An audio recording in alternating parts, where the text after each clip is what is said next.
nous avons tous la même problématique. Je ne me trouve pas assez comme ci, je ne me trouve pas assez comme ça. Comment est-ce que je fais pour pouvoir me retrouver? Comment est-ce que je fais pour grandir, avoir confiance en moi, devenir la femme que dans ma tête, je vise à devenir plus tard?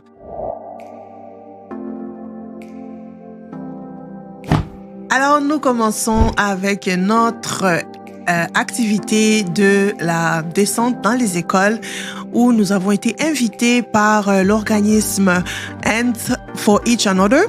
Et j'étais l'une des conférencières pour aller parler aux jeunes femmes, aux jeunes filles plutôt, dans l'école. On est allé à l'Académie des Beaux-Arts. Non mais quelle école! C'était beau, c'était magnifique.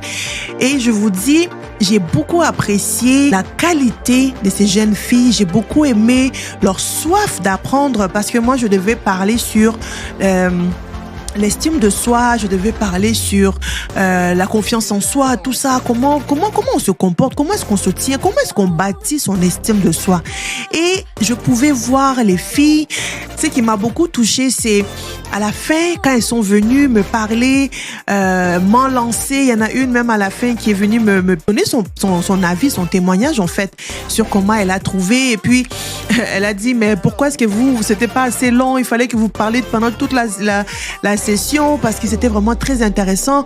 Ce sont des enjeux qu'on rencontre, des enjeux que nous, jeunes filles, on rencontre et on ne sait pas toujours comment s'y prendre.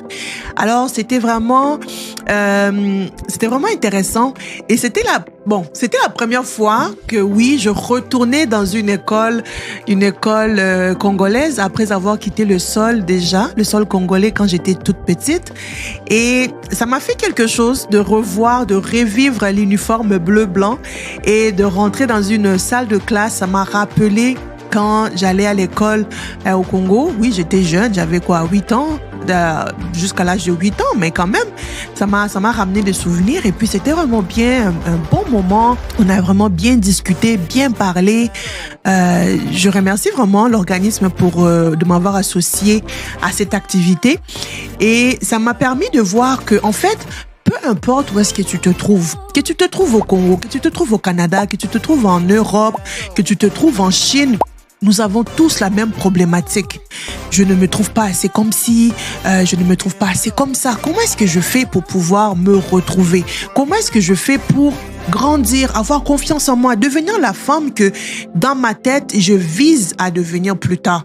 Alors, ça m'a vraiment permis de voir que nous parlons tous le même langage. Peu importe sur quel continent tu te trouves, peu importe ton environnement, nous avons tous le même langage et c'est important de prendre soin de la jeune femme en devenir. C'est important de commencer par aussi jeune que l'adolescence. Non, même pas l'adolescence, mais tu commences même à l'âge de 5 ans. Dès l'âge de 5 ans, tu parles, tu guides l'enfant, tu lui montres, tu lui apprends à prendre soin d'elle, tu lui apprends à avoir confiance en elle, en ses moyens, en ce qui est en elle. Et aux parents de toujours continuer à encourager les enfants, toujours donner des bons messages, de bons témoignages. N'allez pas dire à votre enfant, non, voilà, tu es moche, tu es ceci, tu es cela. Non, tout commence dans la famille, tout commence dans la maison. Alors vraiment, c'était une activité que j'ai beaucoup appréciée et ça m'a permis de découvrir d'autres œuvres d'art que des étudiants avaient fait et je me suis dit, waouh, le Congo est riche. Non, il est riche en talent. Les gens sont talentueux, les gens sont waouh. Et puis, j'étais estomaquée de voir les œuvres d'art. Nous, ici en Occident, on a tous les outils nécessaires.